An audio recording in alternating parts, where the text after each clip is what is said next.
কাউকে মুখে দুটো কথা বলা আর কারো গায়ে হাত তোলা দুটো কিন্তু এক নয়। বিজেপি যে মানে যে হিন্দুদের দরদি, এটা ভুল। আমি আগেও বলেছি, বিজেপি অন্যদের যেমন ক্ষতি করছে, হিন্দু ভাইদেরও প্রচুর ক্ষতি করছে।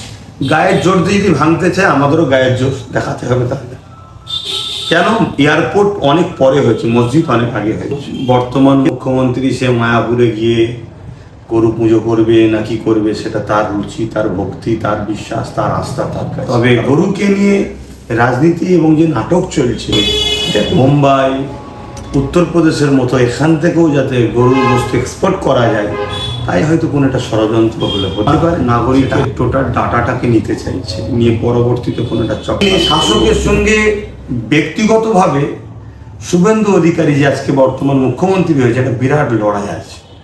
সেই লড়াইয়ের আক্রোশ মিটাতে পারছে। আর ইমামদের ঘরে ভাতা নয়, মাইনে চালু করা দরকার। আই টু আই, চোখে চোখ রেখে কথা হবে। দেখুন, কার কি রুচি সেটা তার কাছে।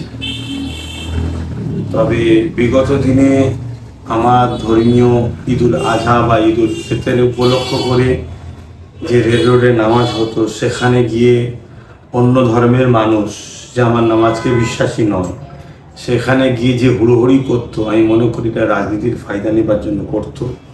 আমার ধর্মকে নিয়ে কেউ এটা করুক, যেমন পছন্দ করি না।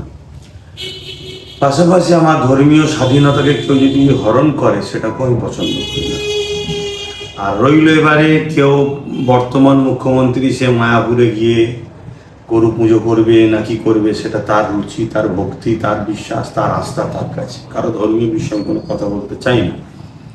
কিন্তু বর্তমান গরুকে নিয়ে যে ধর্মের সুশ্রীদের রাজনীতি হচ্ছে, এটাকে কিন্তু একটু বোঝা দরকার।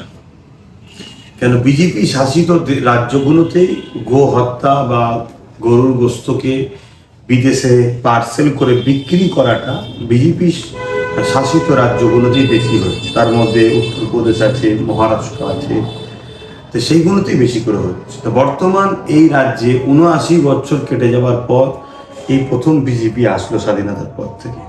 তাই আমার কোনো জায়গায় মনে হচ্ছে এই বিজেপি শাসিত পশ্চিমবাংলাতেও যাতে করে বোম্বাই, উত্তরপ্রদেশের মতো এখান থেকেও যাতে গরুর গোশত এক্সপোর্ট করা যায়, তাই হয়তো কোনো একটা ষড়যন্ত্র হলে হতে পারে। সেটা আগে গিয়ে আরও দেখতে হবে। তবে গরুকে নিয়ে রাজনীতি এবং যে নাটক চলছে, এটা একটু বোঝার বিষয়। আমি মনে করি, আমি দেখছিলাম, মনে করি এটা একটা নাগরিকের টোটাল ডাটাটাকে নিতে চাইছে, নিয়ে পরবর্তীতে কোনো একটা চক্রান্ত হলেও হতে পারে।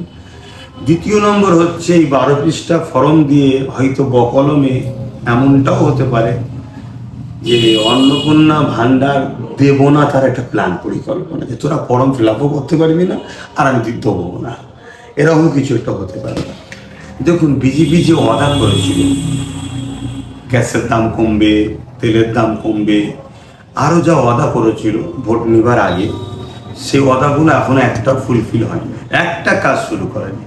এই দিক থেকে মাইন্ডকে ডাইভার্ট করার জন্য এইসব হুড়োহুড়ি হচ্ছে। অন্য রাজ্যে তো যেসব হুড়োহুড়িগুলো চালাচ্ছে, শুধুমাত্র মানুষকে মূল যে মানুষের অধিকার, সেই অধিকার থেকে মানুষের মাইন্ডকে ডাইভার্ট করে দিয়ে একটা এই ধর্ম ভাঙচুর এইসব নিয়ে চলছে। তবে আমি নিন্দা জানাই, একটা শাসক 15-20 দিন এসে 15-20টা লোকের কর্মসংস্থান করা ছেড়ে দিয়ে 2-3 লক্ষ লোকের কর্মসংস্থানের পেটের রুজিতে লাথি মারছে, এর চেয়ে বড় জঘন্য নোংরা আর কি হতে পারে। এটাকে ধিক্কার জানাই। সুপ্রিম কোর্ট যে রায় দিয়েছে যে ভোটার লিস্টে নাম থাকা আর ভারতের নাগরিকত্ব হওয়াতে মাতে এর সাথে কোনো সংযোগ নয়, মানে কোনো ব্যাপারটা নয়, কিন্তু এটা একটা উড়ো আওয়াজ চলছে। আর পিছনে এটাও বলতে পারি, কিছু লোক গাইজুয়ারি দেখাচ্ছে, জুলুম করছে, ওই ভয় আতঙ্কর মহল একটা তৈরি করতে চাইছে। কেন এরা যে জুলুমটা করবে, সেই জুলুমে যদি মানুষ আতঙ্ক না খেয়ে থাকে, তাহলে অন্যায়ের বিরুদ্ধে জোট বাঁধবে। তাই মানুষকে ভয় দেখাও, আতঙ্কের মধ্যে নিয়ে আসো, যাতে আমাদের জুলুমের বিরুদ্ধে মানুষ মুখ না খুলে, সে আতঙ্কটা তৈরি করতে চাই। দেখুন, টিএমসি বিধায়কদের ঘর দিয়েছে কি দেয়নি জানি না, তবে আমি এটা শুনছিলাম, যখন আমি জিজ্ঞেস করলাম ওর সাথে যারা থাকে, বললো যে না, সবাইকেই দিয়েছে, সবাই এটা পায়। অ্যাকচুয়ালি ঘর বলতে কি, এটা তো সরকার দিয়েছে, এটা মোটেই বিজেপি দেয়নি, সরকারের যে কোটা আছে। একটা ধরুন এমএলএর সঙ্গে কেউ দেখা করতে এসছে, সে তার রাস্তা দিয়ে কথা বলবে না, তার জন্য এমএলএদের জন্য কক্ষ আছে, সেটা বিগত সরকার অনেককে দেয়নি, এই সরকার নাকি সবাইকে দিয়েছে। বিরোধী যত দল আছে। এবার কতটা সত্য মিথ্যা আমি জিজ্ঞেস করলাম আমার সাথীদের একটাকে, তাই বললো যে হ্যাঁ দিয়েছে। এক, দ্বিতীয় নম্বর কথা হচ্ছে শাসককে দেয়নি, শাসকের সঙ্গে ব্যক্তিগতভাবে শুভেন্দু অধিকারী যে আজকে বর্তমান মুখ্যমন্ত্রী হয়েছে, একটা বিরাট লড়াই আছে। সেই লড়াইয়ের আক্রোশ মেটাতে পারে। আর দিয়েছে কি দেয়নি সেটা আরও তদন্ত সাপেক্ষ। আমি যতটুকু জানি বিরোধী দলও যারা হবে তাদেরকে সবাইকে এটা পাবে, এটা নিয়ম, সেই জায়গায় তাদেরকে দিতে বাধ্য। কিন্তু নওশাদ যখন বিগত দিন একা ছিল, 294 একদিকে 293 একদিকে দিদি মোদি একদিকে, এটা আমরা আগে থেকেও বলি, আজও বলছি, তখন নওশাদকে কিন্তু দেওয়া হয়নি। আজকে কিন্তু অনেক কটা বিরোধী আছে, বিশেষ করে কংগ্রেসের দুটো, বামেদের একটা আর আইএসএফের একটা, সেই জায়গায় বাকিগুলো পেয়েছে, এটাও শুনছি। দেখুন, আমি ইমামদের ভাতা নিয়ে আমি আগেও বিরুদ্ধে ছিলাম, পুরোহিতদের বিষয়ে আমি কিছু বলতে চাই না। একজন ধর্মগুরু হিসাবে ইসলাম ধর্মে আমি মনে করি ইমামদের এই ভাতা যে মুয়াজ্জিন দেওয়া হয়, এটা তাদেরকে ভিক্ষা স্বরূপ দিয়ে তাদেরকে ছোট করা হচ্ছিল, এবং তাদের দ্বারায় আস্তে আস্তে অনেক এমন কিছু কাজ করানোর জন্য নিয়ে যাচ্ছিল, তারা সেই জায়গায় তারা বাধ্য হয়ে যাচ্ছিল, যেটা মোটেও অনুচিত, উচিত না একটা। দ্বিতীয় নম্বর কথা হচ্ছে আমাদের দাবি ছিল বা আজও আছে, ইমামদের ঘরে ভাতা নয় মাইনে চালু করা দরকার। যে কোনো ধর্মের যারা কাজ করছে ধর্মগুরু, কেন দেশ রুজি রুটি শিক্ষা স্বাস্থ্য দিতে হবে, ইমাম একটা সম্মানীয় ব্যক্তি, তাদেরকে এই মাইনে সিস্টেম চালু করুক তাদের অকাপ সম্পত্তি থেকে। সরকারের দয়াতে আমরা চাই না, আমাদেরই যে অকাপ সম্পত্তি আছে যেটাকে লুটে ফুটে সবাই খাচ্ছে, তো এই সরকার যে এসেছে তার কাছেও আমাদের দাবি যে ইমামদের মাইনে চালু করা হোক অকাপের টাকা থেকে, আমাদের সম্পদ থেকে। আর দ্বিতীয় নম্বর কথা হলো, এই টাকা থেকে শিক্ষা প্রতিষ্ঠান চালানো হবে, কারণ শিক্ষার জন্য যে বরাদ্দ হয় সেগুলো যদি প্রকৃতভাবে শিক্ষা খাতে লাগানো হয় তাহলে শিক্ষা প্রতিষ্ঠানে অন্য কোনো পয়সা আর লাগবে না। কিন্তু সেগুলো তো শিক্ষা প্রতিষ্ঠানের বাজেট হয়, সেগুলো তো সব লুটে ফুটে খাওয়া হয়। এ সরকার নতুন বসেছে, আগামী দিন শিক্ষা নিয়ে কী করে দেখায়। গায়ের জোর দিয়ে যদি ভাঙতে চায় আমাদেরও গায়ের জোর দেখাতে হবে। তাহলে কেন এয়ারপোর্ট অনেক পরে হয়েছে, মসজিদ অনেক আগে হয়েছে, কিন্তু দুঃখের বিষয় আমার কমের মতো ঐক্য নেই, একতা নাই। আমার কম সর্বসময় এর পিছনে তার পিছনে করে দিন কাটিয়েছে। যদি আজ আমাদের হাতে এই 80টা এমএলএ থাকতো তাহলে আমরা লড়াই করতে পারতাম আরও জোর। তাহলে সেই জায়গায় প্রচার করছে শুনছি, আমিও শুনছি, কিন্তু মাইন্ডকে ডাইভার্ট করার জন্য অনেক ষড়যন্ত্র চলছে। এর আগেও অনেকবার উঠেছিল এয়ারপোর্টের মসজিদ দরকার, মসজিদকে সরানো দরকার। কেন রানওয়ে অসুবিধা হচ্ছে, এতগুলো রানওয়ে রয়েছে, আবার নতুন করে রানওয়ে বাড়াবার কি দরকার? আর যদি বাড়াতে হয় মসজিদ তো আগে ছিল, আপনি গাইজুয়ারি দেখে কোনো ধর্মস্থান তো ভাঙতে পারেন, এটা সংবিধান বিরোধী হবে। সংবিধান বিরোধী হলে সরকারের বিরুদ্ধে তার আন্দোলন করতে হবে, সরকারের বিরুদ্ধে কোর্টে যেতে হবে, আইনি ব্যবস্থা নিতে হবে। তো সেই জায়গায় আমার কমের মানুষকে ঐক্যবদ্ধ হতে হবে, সংগঠিত হতে হবে। এই জন্যই তো বলেছিলাম রাজ ক্ষমতা দরকার। কিন্তু দেখুন রাজ ক্ষমতা কি হলো, সে 80টা যে পেল সেও দেখুন এদের সঙ্গেই এতদিন ইরা ক্ষমতায় ছিল, টিএমসি ক্ষমতায় ছিল, বিজেপি বিরুদ্ধে ছিল, এখন বিজেপি ক্ষমতায় ছিল, টিএমসিকে বিরোধী দলের নেতা করে রেখেছে, সব সেটিংয়ে চলছে। কি বলছে এটা মানতে হবে, মন্দ কোনো নয়। হ্যাঁ, কথা বুঝে আসছে। বন্দে মাতরম এটা কোনো মানে যে বলতেই হবে, কাউকে ফোর্স করা, এটা দেশের সংবিধানে কোনো জায়গায় নাই, সংবিধান বিরোধী হবে। অর্থাৎ সংবিধান বিরোধী যে কোনো কাজকে আমরা কখনো অ্যাকসেপ্ট করি না, আমি তো করবো না।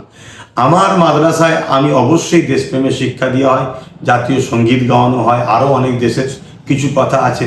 তোমার যেটা পছন্দ সেটা তুমি আমার উপর চাপিয়ে দেবে, এটা তো মানে সংবিধান বিরোধী কথা হচ্ছে। অর্থাৎ এগুলো বলছি না, মাইন্ডকে ডাইভার্ট করতে চাইছে, যেগুলো যা দেবে বলে অঙ্গীকার করেছিল সেগুলো দিচ্ছে কি, সেগুলোকে মাইন্ডকে যদি না ঘোরাতে পারে তাহলে ওই বিষয়গুলো তো মানুষ আন্দোলন করবে, যারা ভোট দিয়ে তারাই তো বলবে। অতএব এসব ধর্মের সুশ্রীতে দাও, দিয়ে মানুষের মাইন্ডকে ঘুরিয়ে দাও। কর্ম যেমন হবে ফল তো তেমন ভোগ করতে হবে, এটা একটা বিষয়। তবে কাউকে মুখে দুটো কথা বলা আর কারো গায়ে হাত তোলা দুটো কিন্তু এক নয়। কেন একটা সময় বা বর্তমান সেদিন এমপি, একটা এমপি যদি পশ্চিম বাংলায় জনগণের হাতে নিরাপদ না হয়, তাহলে যে সরকার আজকে চালাচ্ছে বা এসেছে সে সরকার এসেই যে ব্যর্থ হচ্ছে তার প্রমাণ করছে। কেন তার কর্ম অবশ্যই ভুল করেছে, অনেক জানি, তার জন্য হয়তো স্লোগানে অনেক কিছু বলেছে, সেটা ভিন্ন বিষয়। কিন্তু কারো গায়ে হাত তোলা এটা আইনের দিক দিয়ে কিন্তু অপরাধ। এবং সেদিন এমপি, একটা এমপির গায়ে হাত তুললো, এটা যেমন বাংলার আইন ব্যবস্থাকে প্রশ্নচিহ্ন করছে, বর্তমান শাসককে প্রশ্নচিহ্ন করছে, পাশাপাশি এটা সংবিধান বিরোধী, আইনকে হাতে নেবার কারো অধিকার নেই। এটা জঘন্যতম অন্যায়। অবশ্যই যারা এই কাজ করছে তাদের বিরুদ্ধে ব্যবস্থা নেওয়া দরকার। বিজেপি দেখুন, অনেক আগে গোড়াই বলেছি, আজও বলছি, বিজেপি যতটা অন্যান্য সমাজের মানুষের ক্ষতি করছে সমানভাবে কিন্তু হিন্দু সমাজের মানুষেরও বিজেপি ক্ষতি করছে। কেন? যতগুলো এলআইসি বলুন, রেল বলুন, যেসব দপ্তরগুলোকে পাবলিক হেলথ তুলে দিচ্ছে বা বন্ধ করে দিচ্ছে, বা এই হকার উচ্ছেদ হচ্ছে, এখানে বেশিরভাগ কিন্তু হিন্দু ভাইদের রুজিতে আঘাত হচ্ছে। তা সেই জায়গায় কেউ যদি বিজেপির এমন কিছু কথা বলে থাকে, এটা তাদের কাছ থেকে এর থেকে ভালো কিছু আশা করা যায় না। কেন? তাদের কাছে হিন্দু আলাদা জিনিস, বিজেপি আলাদা জিনিস। বিজেপি যে মানে যে হিন্দুদের দরদি, এটা ভুল। আমি আগেও বলেছি, বিজেপি অন্যদের যেমন ক্ষতি করছে, হিন্দু ভাইদেরও প্রচুর ক্ষতি করছে। যদি এরকম কোনো জায়গায় হয়, সে প্রশাসনের বিরুদ্ধে এবং যারা যাচ্ছে তাদের বিরুদ্ধে ওই মসজিদ কমিটিকে কোর্টে যাওয়া দরকার, আইনের আওতায় আসা দরকার। কারণ এটা সংবিধান বিরোধী কাজ করছে তারা, তাদের বিরুদ্ধে আইনি আওতায় আনা দরকার। আর পাশাপাশি আমি আবার বলবো ভাই, আমার কাছে যতবারই প্রশ্ন করবেন আমি ঘুরিয়ে বলবো, লোহা না হলে লোহা কাটা যায় না। এরা রাজনীতির নামে সংবিধান বিরোধী কাজ করে গায়ের জুয়ারি করছে। এদেরকে দমন করতে গেলে আমাদেরও রাজ পাওয়ার দরকার। সবাইকে ঐক্যবদ্ধ হতে হবে, রাজ পাওয়ার তৈরি করতে হবে। কিন্তু যদি আমার কম, আমার জাতি না ভাবে, তো এরকম আগামী দিন অনেক কিছু অন্যায় আমাদের উপর হবে। সংবিধানকে বুড়া বলতে কি আমাদের উপর জুলুম করবে?